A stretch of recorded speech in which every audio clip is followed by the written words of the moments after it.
मस्तपैकी सनकिसचे फोटोज काढून झालेले आहेत आणि आता आपण मम्मा शपथ एवढे पैसे कोणी दिले तुला? कुठून आणलेस एवढे पैसे? विसरली तर अरे काय तिला आईने दिले. शपथ का? हा तिने का दिली? कधी दिली? आणि ती आली होती का आपल्या घरी? हा मला भेटली होती तेव्हा दिले.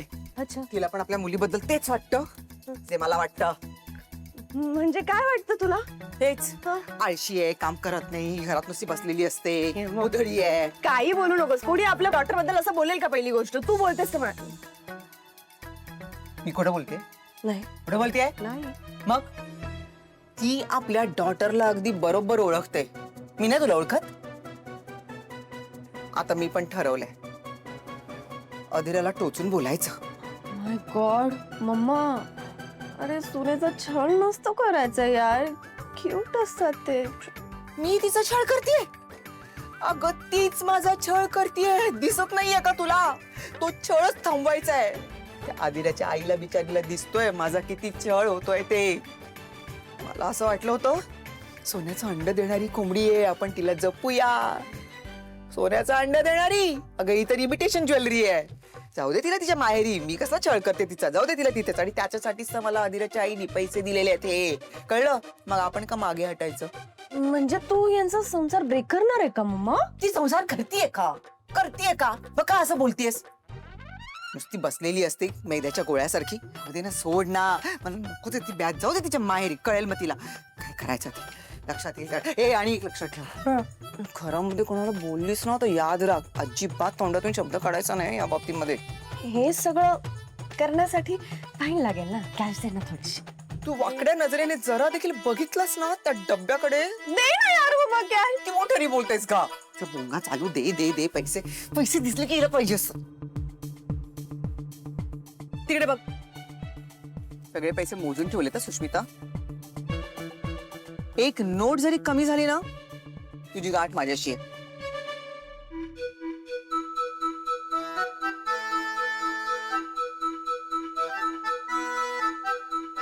$2,000. 1,500 आहेत. Okay fine. तर दिला ना फाईन. अरे मम्मा, everything is fine now. Thank you. बापरे, सगळ्यांचे डोळे सीसीटीव्ही सारखे आहेत.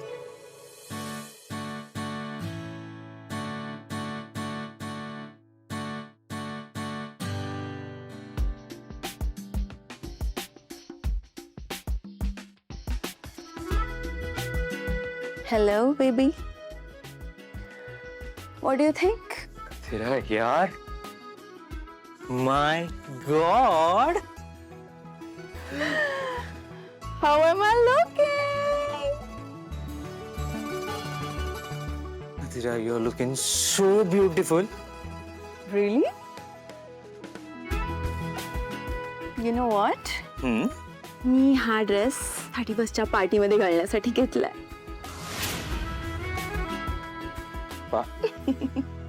पार्टी मध्ये? का काय झालं? हा ड्रेस मी पार्टीमध्ये नको आहे का घालायला तुला? नाही चालायला काय झालंय? पण तुला माहिती आहे ना पार्टी आपल्या घरी येते.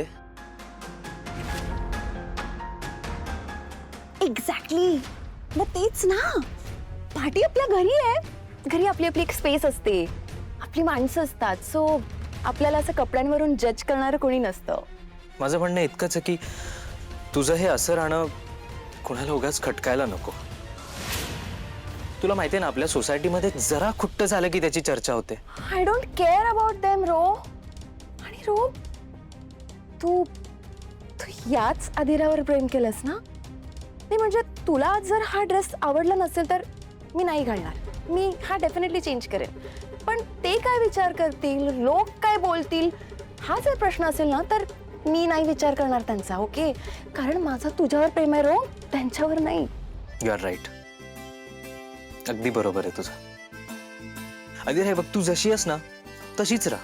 आणि आय ॲग्री, तुझं या घरातही कम्फर्टेबल असणं तितकंच महत्वाचं आहे. बाकी तुला जे करायचंय ते तू कर, कारण मी तुला सावरायला नेहमी असणार आहे. लुक अधीरा, माझ्यासाठी तुझा आनंद सगळ्यात जास्त महत्वाचा आहे. सगळ्यात जास्त. कळलं? खरंच? ऑफकोर्स खरं. You know what, what? That is why I love you lot. अच्छा. या, आणि हाऊ मच? Very much. अगं पण हाऊ मच? सांगू? सांग. सांगू? सांग. सांगू. सांग.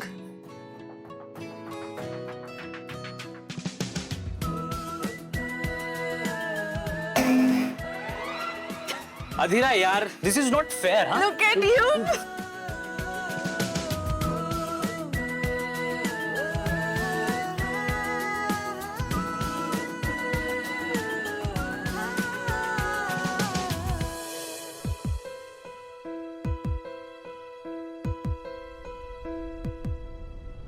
हाय श्वेता, कशी आहेस? बरी. आज डोळ्यात कचरा वगैरे नाही गेलाय ना? मॅम, तुम्ही मला इथे का बोलवलंय? अगं, इतकी घाबरू नकोस. असंच तुझ्याशी थोडं महत्वाचं बोलायचं होतं म्हणून बोलवलं.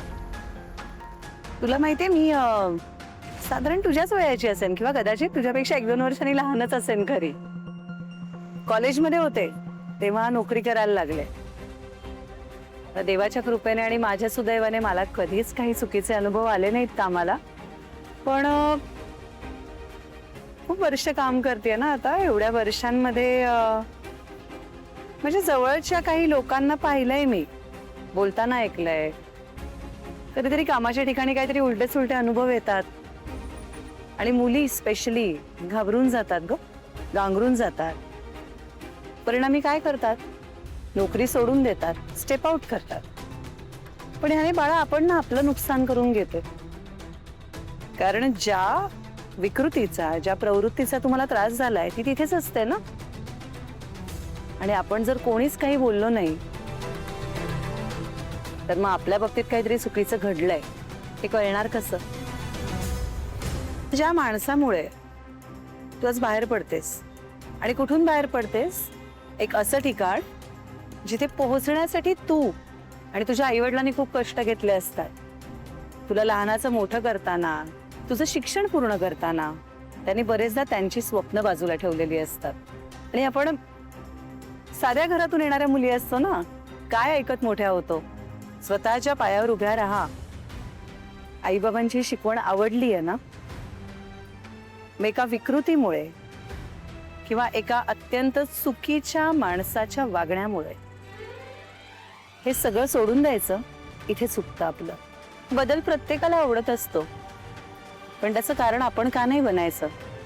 आपल्या बाबतीत गोष्ट चुकीची झाली आहे ना, मग आपण त्याबद्दल ठामपणे बोलायला हवं. असं पळून जाऊन कसं चालेल? आपल्याला ती प्रवृत्ती संपवायची आहे जगातून, समाजातून. मग अशा वेळी शांत नाही राहायचं. तुला म्हणाले ना माझ्या बहिणीसारखी वाटलीस, मग माझ्याशी त्याच हक्काने बोलशील का ग, न घाबरता?